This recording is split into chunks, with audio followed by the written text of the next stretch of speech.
ಕಳೆದ 2018ಇಂದ 2024 ಆಯಿತು. ಸುಮಾರು 6 ವರ್ಷಗಳಿಂದ ದರ್ಶನ್ ಅವರ ಮಾಜಿ ಮ್ಯಾನೇಜರ್ ಮಲ್ಲಿಕಾರ್ಜುನ್ ಅವರು ನಾಪತ್ತೆಯಾಗಿರ್ತಕ್ಕಂಥ ಪ್ರಕರಣಕ್ಕೆ ಪವರ್ ಟಿವಿನೇ ಮೊದಲು ಆ ತನಿಖೆಯನ್ನು ಆರಂಭಿಸಿದ್ದು.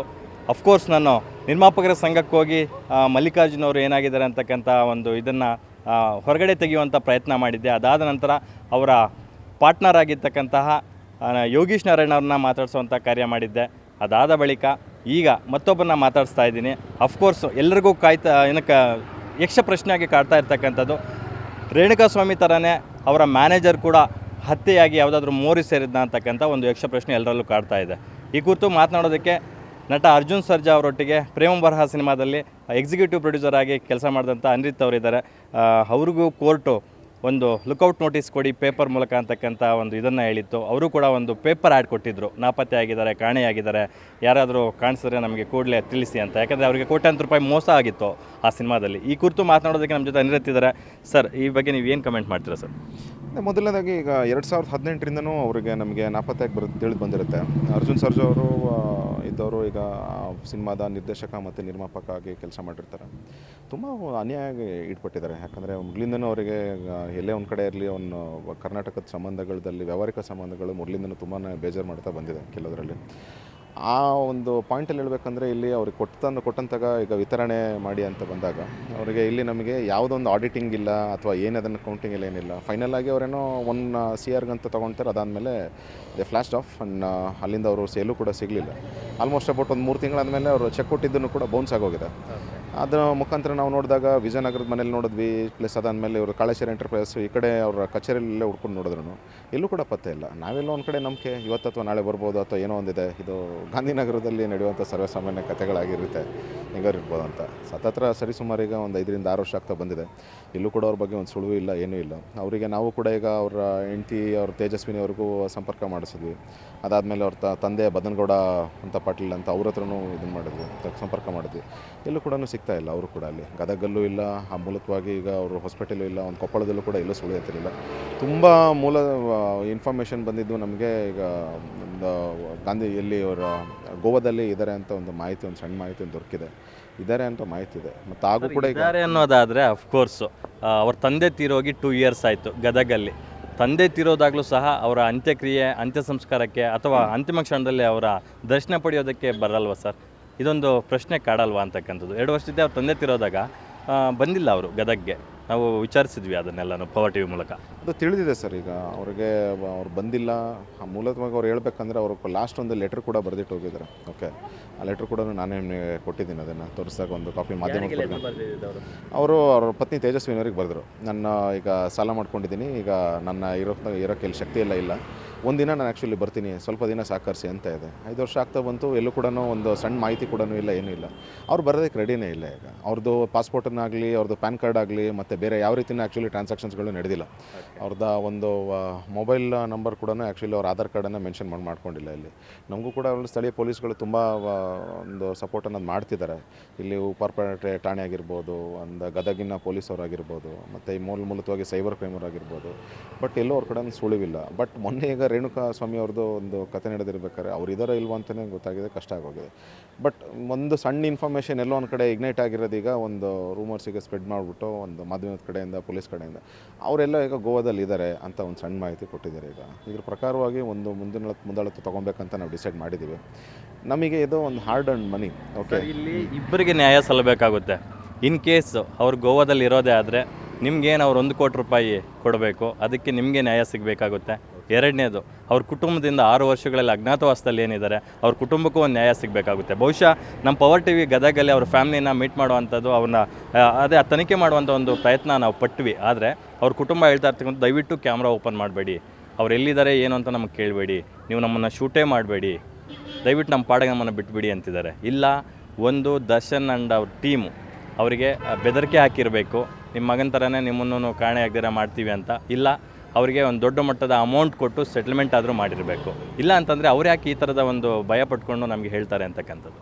ಇರ್ಬೋದು ಸರ್, ನೀವು ಆ ಮೂರು ಕ್ರಮೇಣವಾಗಿ ಯೋಚನೆ ಮಾಡಿರೋದು ಅದನ್ನು ಒಪ್ಪಬೇಕಾದಂಥದ್ದೇ. ಯಾವುದನ್ನು ಕೂಡ ಇದೆ ಏನಂದರೆ ಕಡೆ ತನಕ ಅವರು ಬರೋದೇನೋ ಒಂದು ನಿಗೂಢವಾಗಿ ಉಳಿದ್ಬಿಟ್ಟಿದೆ. ಈಗ ಅವ್ರು ಎಲ್ಲಾದರೂ ಇರಲಿ ಒಂಚೂರು ಬರಬೇಕೀಗ, ಬಂದು ಆ್ಯಕ್ಚುಲಿ ಇದನ್ನು ಅದು ಸಮಸ್ಯೆ ಏನಾಗಿದೆ ಅದನ್ನು ಅವರೇ ಇತ್ಯರ್ಥ ಮಾಡ್ಕೊಳ್ಬೇಕು. ದುಡ್ಡೀಗ ನಮಗೆ ಅದು ಬೇಕಾಗಿರೋದು, ಆ ದುಡ್ಡೇನಾದರೂ ಆಯಿತು ಅಂತ ಬೇಕಲ್ವ. ಈಗ ಬಂದಿರತಕ್ಕಂಥ ಕಲೆಕ್ಷನ್ ಅಮೌಂಟ್ ಆಗಲಿ ಅವ್ರು ಯೂಸ್ ಮಾಡಿರೋದಾಗಲಿ, ಅಥವಾ ಇಲ್ಲ ಅಂತ ಕೇಳಿದ್ರೆ ಕಾನೂನು ಪ್ರಕಾರ ಏನದನ್ನು ಶಿಕ್ಷೆ ಅನ್ನೋದಿದೆ ಅದನ್ನು ಅನುಭವಿಸಲೇಬೇಕಾಗುತ್ತೆ.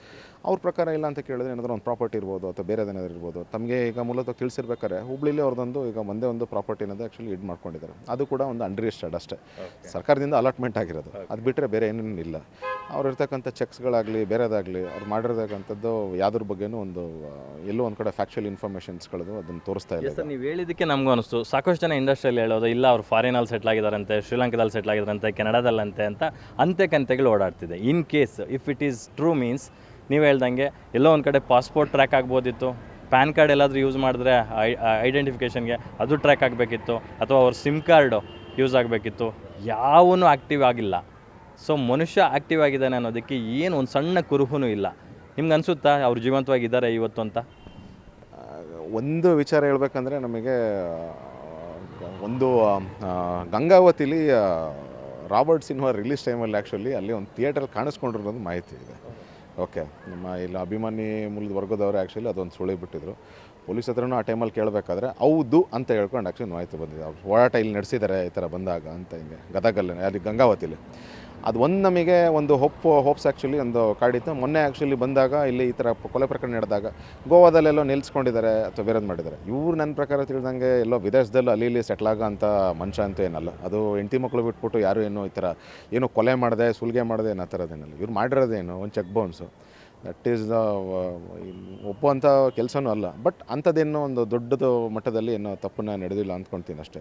ನಡೆದಿರೋದು ಒಂದು ವ್ಯವಹಾರ. ಆ ವ್ಯವಹಾರಕ್ಕೆ ತಕ್ಕಂತೆ ಈಗ ಒಂದು ಕೊಡಬೇಕು ನಮಗೆ ದುಡ್ಡು. ಇಲ್ಲ ಅಂತ ಕೇಳಿದ್ರೆ ಅವ್ರು ಶಿಕ್ಷೆ ಏನಿದೆ ಅದನ್ನು ಅಂತ ಕೇಳ್ತಿದ್ದೀನಿ. ಇನ್ನು ಪ್ರೇಮ ಬರಹ ಸಿನಿಮಾದಲ್ಲಿ ನಟ ದರ್ಶನ್ ಅವರು ಕೂಡ ಒಂದು ಸ್ಪೆಷಲ್ ಸಾಂಗಲ್ಲಿ ಕಾಣಿಸ್ಕೊಂಡಿದ್ರು ಗೆಸ್ಟ್ ಅಪಿಯರೆನ್ಸಲ್ಲಿ. ಸೊ ಆವಾಗ ನೀವು ಎಕ್ಸಿಕ್ಯೂಟಿವ್ ಪ್ರೊಡ್ಯೂಸರ್ ಆಗಿದ್ರಿ, ಎಕ್ಸಿಕ್ಯೂಟ್ ಮಾಡ್ತಿದ್ದು ನೀವೇ ಸಿನಿಮಾನ. ಹಂಗಾಗಿ ಹಣಕಾಸಿನ ವ್ಯವಹಾರ ಅಥವಾ ಅವರ ನಡತೆ ಬಗ್ಗೆ ಎಲ್ಲ ಏನಾದರೂ ಮಾತುಕತೆ ಆಗಿತ್ತಾ ನಿಮ್ಮ ಮತ್ತು ಅವ್ರ ಮಧ್ಯೆ ಅಥವಾ ಟೀಮ್ ಜೊತೆ?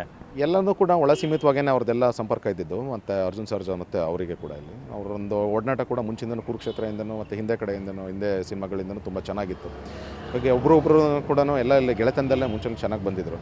ಬಟ್ ಕೆಲವು ಕ್ರಮೇಣ ಇಲ್ಲಿ ವ್ಯಾವಹಾರಿಕ ಸಂಬಂಧಗಳು ಈ ಥರ ಇಲ್ಲಿ ಮಲ್ಲಿಕಾರ್ಜುನ್ ಕಡೆಯಿಂದ ಈ ಥರ ಆಗಿರೋದ್ರಿಂದ ಒಂದು ಮೂಲತಃ ಸಂದರ್ಭವಾಗಿ ಅವ್ರಿಗೆ ಒಂದು ಬೇರ್ಪಾಡಾಗಿ ಈ ಥರ ಒಂದು ದೂರ ಆಗ್ತಾರೆ ಅಂದಾಗ ಆ ಟೈಮಲ್ಲಿ ಇವರಿದ್ದವರು ನಮ್ಮ ಸಿಬ್ಬಂದಿ ವರ್ಗದವರು ಅವರ ಒಂದು ಸಂಸ್ಥೆ ಇನ್ನೊಬ್ಬ ಸಿಬ್ಬಂದಿ ವರ್ಗ ಪ್ಲಸ್ ಅದಾದಮೇಲೆ ದಿನಕರ್ ಅವ್ರಿಗೆ ಸಂಪರ್ಕ ಮಾಡೋಕ್ಕೆ ಯೋಚನೆ ಮಾಡಿದಾಗ ತುಂಬ ಕೆಟ್ಟದಾಗಿ ಮಾತಾಡ್ಬಿಡ್ತಾರೆ. ಅವ್ರು ಫೋನ್ ಇಸ್ಕೊಂಡಾದ್ಮೇಲೆ ಅವರ ಬಳಸೋಂಥ ಅವಾಚ್ಯ ಶಬ್ದಗಳು, ಅವ್ರು ಕೊಟ್ಟಂಥ ಬೆದರಿಕೆಗಳು, ಇದಕ್ಕೆ ಅವ್ರು ನಮಗೆ ಸಹಾಯ ಮಾಡದಿದ್ರೂ ಪರವಾಗಿಲ್ಲ ದರ್ಶನ್ ಅವರು. ಎಕ್ಸಾಕ್ಟಾಗಿ, ಯಾಕಂದರೆ ಈಗ ಅರ್ಜುನ್ ಸರ್ಜಾ ಫ್ಯಾಮ್ಲಿಗೆ ಒಂದು ದೊಡ್ಡ ಹಿನ್ನೆಲೆ ಇದೆ, ಇತಿಹಾಸ ಇದೆ ಇಂಡಸ್ಟ್ರಿಯಲ್ಲಿ.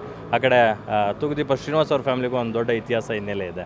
ಸೊ ಇವರಿಬ್ಬರ ಮಧ್ಯೆ ಒಡುಕು ಮಾಡೋದಕ್ಕೆ ಮೇನ್ ರೀಸನ್ ಏನು ಅನಿಸುತ್ತೆ ಸರ್? ಯಾಕಂದರೆ ನೀವು ಅರ್ಜುನ್ ಸರ್ಜಾ ಜೊತೆಗಿದ್ದವರು, ಸೊ ಆ ಕಾನ್ಸಿಕ್ವೆನ್ಸಸ್ನ ನೀವೆಲ್ಲ ಫೇಸ್ ಮಾಡಿದಂಥವ್ರು.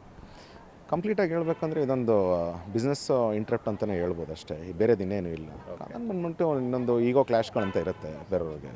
ಬಟ್ ಕಿರಿಯರು ಯಾವಾಗಲೂ ಹಿರಿಯರಿಗೆ ಅಟ್ಲೀಸ್ಟ್ ಒಂದು ಮರ್ಯಾದೆ ಅನ್ನೋದು ಕೊಡಬೇಕು. ಮತ್ತು ಅವರು ಹೇಳೋವಂಥ ಔಪಚಾರಿಕವಾಗಿ ಏನಂತ ಪದಗಳಿದೆ ಅದ್ರ ಬಗ್ಗೆನೂ ಕಿವಿಕೊಳ್ಬೇಕು. ಅದನ್ನು ಬಿಟ್ಬಿಟ್ಟು ಈಗ ಅವರು ನಮಗೆ ಸಹಾಯ ಮಾಡಿದ್ರೂ ಪರವಾಗಿಲ್ಲ, ಬಟ್ ತನಿಖೆಗೆ ಆಗ್ರಹ ನೀಡಲ್ಲ, ತನಿಖೆಗೆ ನಾನು ಸಾಥ್ ಕೊಡಲ್ಲ. ಬಟ್ ನೀವು ಮಾಡ್ಕೊಂಡಿದ್ದು ಮಾಡ್ಕೊಳ್ಳಿ, ಅದನ್ನೇನಾದ್ರಿಲ್ಲ. ಬಟ್ ಬಳಸ್ತಕ್ಕಂಥ ಕೆಟ್ಟ ಶಬ್ದಗಳು ಅದನ್ನೆಲ್ಲ ಯಾರು ಕೂಡ ಕೇಳಿಸ್ಕೊಳ್ಳೋಕ್ಕೆ ಮತ್ತು ಯಾರು ಕೂಡ ಕಂಡಿನಿ ಅಂತ ಹೇಳ್ತೀನಿ ಅದ್ರ ಬಗ್ಗೆ. ಸರ್, ನಿಮಗೆ ಮೋಸ ಮಾಡಿರೋದು ಮಲ್ಲಿಕಾರ್ಜುನ್ ಅವರು ಜಸ್ಟ್ 1 ಕೋಟಿ ರೂಪಾಯಿ ಇರ್ಬೋದು, ಆದರೆ ಎಲ್ಲರಿಗೂ ಮಾಧ್ಯಮಗಳಲ್ಲಿ ಬಿತ್ತರಾಗಿರುವಂತೆ ದರ್ಶನ್ ಅವರಿಗೆ ಸುಮಾರು 8-10 ಕೋಟಿ ಮೋಸ ಮಾಡಿದ್ದಾರೆ ಅಂತ. ಒಂದು ಸಣ್ಣ ಫೋಟೋ ಕಳಿಸಿರೋದಕ್ಕೆ ಅವನ್ನ ಕರ್ಕೊಂಬಂದು ಈ ರೀತಿ ಚಿತ್ರಹಿಂಸೆ ಕೊಟ್ಟು ಮುಗಿಸ್ತಾರೆ ಅಂತಂದರೆ 10 ಕೋಟಿ ರೂಪಾಯಿ ಮೋಸ ಮಾಡಿ ಹೋಗಿರೋರನ್ನ ಸುಮ್ಮನೆ ಬಿಡ್ತಾರೆ ಸರ್? ಲಾಸ್ಟಿಗೆ ಕಾಡೋ ಪ್ರಶ್ನೆ ಇದೇನೆ, ಅದ್ರ ಬಗ್ಗೆ ನೀವು ಯೋಚನೆ ಮಾಡಬೇಕು. ಇನ್ನು ಅವ್ರ ವರ್ಗದಲ್ಲಿದ್ದವ್ರದ್ದು ಸಿಬ್ಬಂದಿಲಿ ಹೆಂಗೆ ಈಗ ಟ್ರೀಟ್ ಮಾಡ್ಕೊಳ್ತಾರೆ ನಾವೇ ಈಗ ಮುಂಚಿತವಾಗಿ ನೋಡ್ಕೊಂಬಂದಿದ್ದೀವಿ. ಯಾರು ಕೂಡ ಅವ್ರ ಸಂಬಂಧಗಳು ಯಾರು ಕರೆಕ್ಟಾಗಿ ಇಟ್ಕೊಂಬಂದವ್ರನ್ನೆಲ್ಲ. ಈಗ ಕಡೆ ಪ್ರಕಾರ ಈಗ ಅವ್ರು ಇದ್ದಾರೋ ಅಥವಾ ಇಲ್ವೋ, ಇದ್ದಾರೆ ಅಂತ ಒಂದು ಸಣ್ಣ ಕೂಡ ಒಂದು ಇಗ್ನೆಟ್ ಮಾಹಿತಿ ಅನ್ನೋದಿದೆ. ಅದ್ರ ಹೋಪ್ಸ್ ಪ್ರಕಾರ ನಡೆಯೋಣ ಅಂತಿದ್ದೀವಿ ಅಷ್ಟೇ. ಅವರಿಗೆ ನನಗೆ ಅನಿಸ್ದಂಗೆ ಈಗ ಅವ್ರು ಏನು ಕಾಲಕ್ರಮ ಮಾಡ್ಕೊಂಡಿದ್ದಾರೆ, ಅವ್ರು ಎಲ್ಲೂ ಕೂಡ ಕಂಪ್ಲೇಂಟು ಕೊಟ್ಟಿಲ್ಲ. ಅದೇ ಸರ್, ನಾನು ನೆಕ್ಸ್ಟ್ ಪ್ರಶ್ನೆ ಅದನ್ನೇ ಕೇಳ್ತಾ ಇತ್ತು ಸರ್. ಯಾಕಂದರೆ ದರ್ಶನ್ ಅವ್ರಿಗೆ ಸುಮಾರು 6-7 ವರ್ಷ ಪರ್ಸ್ನಲ್ ಮ್ಯಾನೇಜರ್ ಆಗಿದ್ದವರು, ಜೊತೆಗೆ ಅವ್ರದ್ದು ಹೋಮ್ ಪ್ರೊಡಕ್ಷನ್ ನೋಡ್ಕೊತಾ ಇದ್ದವರು ಮತ್ತು ಡಿಸ್ಟ್ರಿಬ್ಯೂಷನ್ನು ಎರಡೂ ನೋಡ್ಕೊತಾ ಇದ್ದವರು. ಇಷ್ಟೆಲ್ಲ ಆಪ್ತರಾಗಿದ್ದಂಥವ್ರು, ದರ್ಶನ್ ಅವರ ಟಾಪ್ ಸೀಕ್ರೆಟ್ಸ್ ಗೊತ್ತಿದ್ದಂಥವ್ರು, ಅವರೆಲ್ಲ ಆಗು ಹೋಗುಗಳನ್ನ ನೋಡ್ಕೊತಾ ಇದ್ದಂಥ ಮಲ್ಲಿಕಾರ್ಜುನ್ ಅವರು ನಾಪತ್ತೆ ಆದರೆ ಇವರು ಕೂಡ ಒಂದು ಸಣ್ಣ ಮಿಸ್ಸಿಂಗ್ ಕಂಪ್ಲೇಂಟ್ ಎಲ್ಲೂ ಫೈಲ್ ಮಾಡಲ್ಲ. ವಾಟ್ ಇಟ್ ಮೀನ್ಸ್ ಅಂತ? ಫಸ್ಟ್ ಆಫ್ ಆಲ್ ಈಗ ನಂಗೆ ಪೊಲೀಸ್ ಸ್ಟೇಷನಿಗೆ ಹೋಗ್ಬೇಕಾದ್ರೆ ಅದೇ ಒಂದು ಮೇಜರ್ ಚಾಲೆಂಜಿಂಗ್ ಆಗಿತ್ತು. ಒಂದು ಎಲ್ಲೆಲ್ಲ ಕಡೆ ಕೇಳಬೇಕಾದ್ರೆ ಅವ್ರದ್ದೇ ಅಷ್ಟು ಹೋಗಿದೆ, ಅವ್ರದ್ದೇನು ರಿಯಾಕ್ಟ್ ಇಲ್ಲ, ನಮ್ದು ಅದು ನ್ಯಾಯಬದ್ಧವಾಗಿ ನಮ್ದು 1 ಕೋಟಿ ಹೋಗಿದೆ, ಕೊಟ್ಬಿಡ್ರಪ್ಪ ನಮಗೆ ಕೇಳ್ತಿದ್ದೀವಿ. ನಮ್ಮ ಆಫೀಸವ್ರಿಗೆ ನಮ್ಮ ಸಂಸ್ಥಾಪಕರಿಗೂ ಅವ್ರು ಸೇರಲೇಬೇಕು. ಓಕೆ, ಈಗ ನಮಗೇನಾಗಿದೆ 5 ವರ್ಷದಿಂದ ಅನ್ಯಾಯ ಅನ್ನೋದು ಆಗಿದೆ. ನಮಗೆ ಸಂಬಂಧ ಇಲ್ಲ. ಅವ್ರು ಎಷ್ಟು ಕೋಟಿ ಕಳ್ಕೊಂಡಿದ್ದಾರೋ ಅವ್ರದ್ದು ಅಷ್ಟೋ ಐತಲ್ಲ, ನಮ್ದು ಹೋಗಿಲ್ಲ ಬಿಡು ಅಂತ ನಾವು ಕೂತ್ಕೊಂಡಿರೋಕ್ಕಾಗಲ್ಲ. ಇದನ್ನು ಹೇಳ್ತೀವಲ್ಲ, ಅರ್ಜುನ್ ಸರ್ ಹೇಳ್ದಂಗೆ ಇಟ್ಸ್ ಎ ಹಾರ್ಡ್ ಆ್ಯಂಡ್ ಮನಿ ಅಂತಲೇ ಹೇಳ್ತಿದ್ದಾರೆ. ಅವರನ್ನೇ ಕಷ್ಟಪಟ್ಟು ದುಡ್ದಿರೋ ದುಡ್ಡಪ್ಪ ಅದು. ಎಷ್ಟೇ ಪ್ರಕಾರವಾಗಿ ನಾನು ಹೇಳೋದು, ನಟರನ್ನು ದಯವಿಟ್ಟು ಉಳಿಸ್ಕೊಳ್ಳಿ. ವಿತರಕರಿಗೆ ಒಂದು ಇದನ್ನು ಕೈ ಮುಗಿದು ಕೇಳ್ತಾ ಇದ್ದೀನಿ. ಯಾರು ಈ ಥರ ಈಗ ನಿರ್ಮಾಪಕರಿಗಾಗಲಿ, ಬೇರೆಯವರಿಗಾಗಲಿ, ನಟರಿಗಾಗಲಿ ಈ ಥರ ಒಂದು ನೋವಾಗೋ ಸ್ಥಿತಿ ಯಾರಿಗೂ ಬರಬಾರ್ದು. ಬಟ್ ಅವ್ರು ಅದನ್ನೇ ನೋವನ್ನೇ ತೋಡ್ಕೊಂಡು ಅದಾದಮೇಲೆ ಮತ್ತೆ ಇನ್ನಷ್ಟು ಸಿನಿಮಾಗಳು ಮಾಡಲಿ ಅಂತ ನಾವು ಅದನ್ನು ಕೇಳ್ಕೊಳ್ಬೇಕು. ಈ ಥರ ಸಿನಿಮಾಗಳು ಮಾಡಿದಾಗಲೇ ಈ ಥರ ವಿತರಕರಿದ್ದವರು ದುಡ್ಡು ಕೊಡಲಿಲ್ಲ, ಪ್ಲಸ್ ಆಮೇಲೆ ಲೆಕ್ಕನೂ ಇಲ್ಲ ಅಂತ ಮಾಡಿದಾಗ ಟಿಪಿಕಲ್ ಮುಂಚಿಂದ ಏನು ಮಿಸ್ಟೇಕ್ಸ್ಗಳು ನಡ್ಕೊಂಡ್ಬಂದಿದೆ ಈಗ ಗಾಂಧಿನಗರದಲ್ಲಿ ಅದೇ ರೀತಿ ಆಗೋಗುತ್ತೆ. ಬಟ್ ಅವ್ರನ್ನ ಅದನ್ನು ಸರಿಪಡಿಸ್ಕೋಕ್ಕೋಸ್ಕರನೇ ಮಲ್ಲಿಕಾರ್ಜುನ್ ಇದನ್ನು ತಿದ್ಕೊಂಡು ಎಲ್ಲಿದ್ರು ಬಂದು ಕೊಡಬೇಕು. ಇದ್ರ ಬಗ್ಗೆ ಹೇಳಿದಾಗ ಅವ್ರ ಸ್ನೇಹಿತ ಆಗಿರ್ಬೋದು, ಮತ್ತು ಅವರ ಮೂಲತವಾಗಿ ಅವರ ಒಂದು ಹೆಡ್ ಆಗಿರ್ಬೋದು. ಈಗ ದರ್ಶನ್ ಅವರು ಕೂಡ ತಿಳಿ ಮಾತು ಹೇಳ್ಬೋದಾಗಿತ್ತು ಅಂತ ನನ್ನೊಂದು ಒಪಿನಿಯನು. ತಿಳುವಳಿಕೆ ಹೇಳಿದಷ್ಟು ಅವ್ರು ಅಂಥ ಟೈಮಲ್ಲಿ ಅವ್ರಿಗೆ ಸಾಥ್ ನೀಡಲಿಲ್ಲ ಅಂತ ಹೇಳಿದ್ರೆ ಅವ್ರು ಕೊಡಲಿ ಅಂತ, ದರ್ಶನ್ ಅವ್ರು ಕೊಡಲಿ ಅಂತ ನಾವು ಹೇಳ್ತಾ ಇಲ್ಲ. ಬಟ್ ಅವರಿಗೆ ಮಾನಸಿಕವಾಗಿ ಅವ್ರಿಗೇನೋ ಬೆಂಬಲ ಅಂತ ನೀಡ್ಬೋದಾಗಿತ್ತು ಅಂತ ಮಾತು. ಆ ಟೈಮಲ್ಲಿ ಹೇಳಿದೆ ಇವರೇನೋ ಬೆದರಿಕೆ ಮತ್ತು ಬೇರೆದನ್ನು ಒಡ್ಬಿಟ್ಟ ಮೇಲೆ ಎಲ್ಲೋ ಒಂದು ಕಡೆ ಕಳಿಸಿದ್ರು, ಬೇರೆ ಏನೋ ಮಾಡಿದ್ರು ಅಂತ ಹೇಳಿದ್ರೆ ಅದು ತೀರಾ ಒಂಚೂರು ತಪ್ಪಾಗೋಗುತ್ತೆ. ಭಾಳ ತಪ್ಪು, ಅದನ್ನು ಖಂಡಿಸಬೇಕಾಗತ್ತೆ. Yes sir, thank you so much ಇಷ್ಟೊತ್ತು ಮಾಹಿತಿ ಅಂದ್ಕೊಂಡಿದ್ದಕ್ಕೆ ನಮ್ಮ ಜೊತೆ. ಇದಾಗಿತ್ತು ಅರ್ಜುನ್ ಸರ್ಜಾ ಅವರ ಪ್ರೇಮ ಬರಹ ಸಿನಿಮಾದ ಎಕ್ಸಿಕ್ಯೂಟಿವ್ ಪ್ರೊಡ್ಯೂಸರ್ ಅಂತ ಅನಿರುದ್ಧ್ ಅವರ ಮಾತು. ಕ್ಯಾಮ್ರಾ ಪರ್ಸನ್ ಸಂದೇಶ್ ಜೊತೆ ಲಕ್ಷ್ಮೀನಾರಾಯಣ್, ಪವರ್ ಟಿವಿ.